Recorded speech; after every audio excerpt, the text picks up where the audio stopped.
મુદ્દે હતા, બરોબર, કે ભાઈ 12 તારીખે લગભગ બુધવાર, આ તારીખ તો બહુ યાદ, બુધવારે મારું સાંજે લાઈવ હતું, બરોબર, અને મને બુધવારે સવારે ઉપાડી લીધો.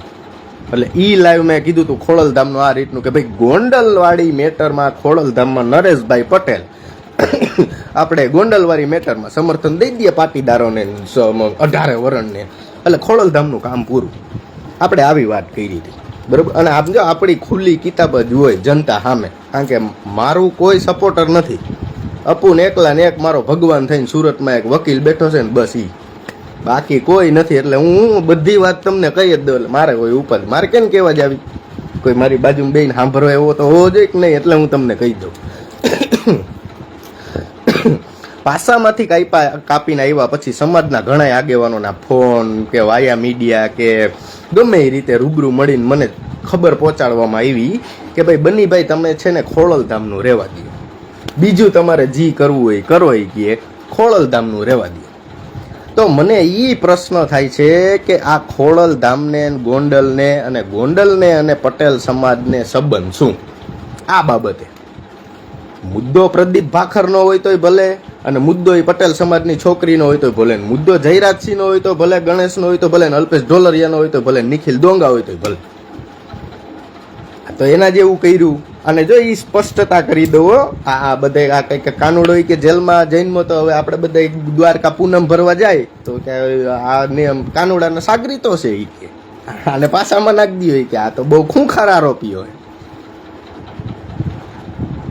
એટલે એ રીતના અમને નિખિલ ડોંગાના સાગરીતો, બાકી નિખિલ ડોંગાનો હું સાગરીત હોય, નિખિલ ડોંગા મને મદદ કરતો હોય તો હું એટલા દી જેલમાં રહું. ન્યા વિચારો તમે, પીટી જાડેજા જુઓ તમે, ગર્વ થયો એક ક્ષત્રિય સમાજ ઉપર, આ ગદગદ છાતી ફૂલે.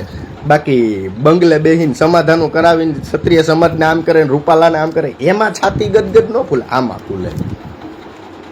કે આવડો કેવો પીટી જાડેજાનો કેસ હતો, આખો સમાજ ગયો ગૃહમાંથી રીવોક સીધી. જો આ પોઈન્ટ ઉપર આવવા માંગતો હતો હું, ગૃહમાંથી રિવોક થઈને એ જ પ્રમાણે મારી પાસા રિવોક કરાવવા હાટુથી મેં કોન્ટેક્ટ કરાવ્યો એક ધારાસભ્યનો, કારણ કે આપણે તો ગુજરાત સૌરાષ્ટ્રનો તો એક ધારાસભ્ય બાકી નથી, આપણે એના કામ ન કર્યા હોય.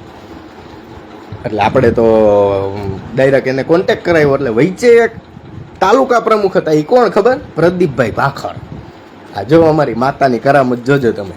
પ્રદીપભાઈ ભાખરને ફોન કરીને એવું જણાવવામાં આવ્યું કે બન્નીભાઈ ગજેરાની પાસા રિવોક થાય એમ છે, એમાં કેસ એટલા બધા છે નહીં, છે તો એ બધા ખોટા છે, બરોબર. તો સાહેબ શ્રીને એવું કહો કે તમારા લેટર પેડ ઉપર લખીને આપે અને બન્નીની પાસા રિવોક કરાવે.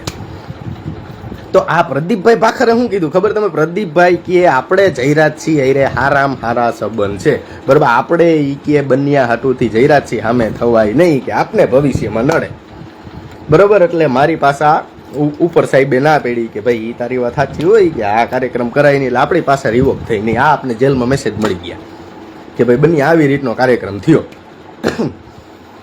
હા, એમાં બાકી ધન્યવાદ દેવા પડે અલ્પેશ કથિરિયાને, લ્યો. હા, એને સમાજના તારલા કહેવાય. પાછા આપણી વાત આવી ગઈ. મને પ્રદીપ ભાખરે જે જવાબ આપ્યો એવો મેં જેલમાંથી ફોન કર્યો એટલે મને ખબર પડવા માંડી કે રિવોકનો કાર્યક્રમ આવી રીતનો છે નહીં. પીટી જાડેજાની થાય. હું કામ? પીટી જાડેજા વાહે આખો ક્ષત્રિય સમાજ છે, બની ગજેરા વાહે કોઈ નહીં. આ તો પોલીસ વાળાએ નાખી દીધું નિખિલ ડોંગા. નિખિલ ડોંગા હોય તો ભલામણ એટલા દી પાસા કાપવું. પાછા પોઈન્ટ આવી ગયો ને આપણો. એટલા દી મારાથી પાસા કપાય. 3 દીમાં રિવોક થાય ગૃહમાંથી. એટલે એક વસ્તુ સાબિત કરી દીધી ગૃહવાળાએ, આ કોપી મેં તૈયાર રાખી હોય કે ભાઈ પોલીસ વાળા ખોટા ને પીટી જાડેજા સાચા. જે હકીકત હતી એ હકીકત સામે આવી ગઈ. પ્રદીપ ભાખરે મારી પાસા રિવોક થવા ન દીધી અને એમ કીધું કે બન્યાને મેં આની પહેલાની આગલી મેટરમાં તો છોડાવ્યો હતો કે, એટલે જો પોલીસ વાળા પોઈન્ટ બી નોટેડ કે મને નિખિલ ડોંગાએ નહીં, મને પ્રદીપ ભાખરે છોડાવ્યો. એ કે છે એવું, અને આપણે કબૂલી લી તમ તારે, એમાં બીજી વાત ન હોય. ભાખર એમ કે ઓલા છોકરીની જેમ કે હું એ બન્યા ન થોડોકતો, તો આપણી પાસે તો તમતાર છે. હા, એ ભૂલી નહીં જવાનું. એટલે એ કાર્યક્રમ થયો અને મને જેલમાં ખબર પડી ને અમારી માતા આવી જેલમાંથી છૂટ્યો ને સીધો પ્રદીપ ભાખરનો બોમ્બ ફૂટ્યો. જોયો ને? એ બોમ્બ ફૂટ્યો સમાજ આયરે ગદ્દારી કરવાનું.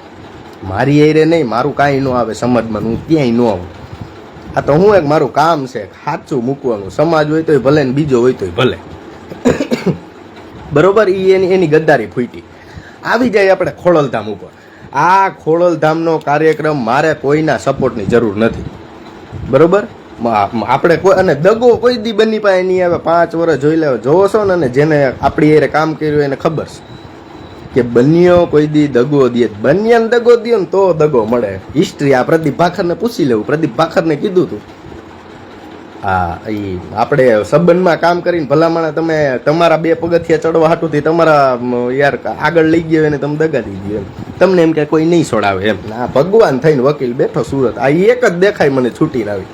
બાકી તો બધાય ઓલા કેવાય, હા, ઓલા ડાયાબિટીસ વાળા શિયાળિયા બધા જોઈ લીધું.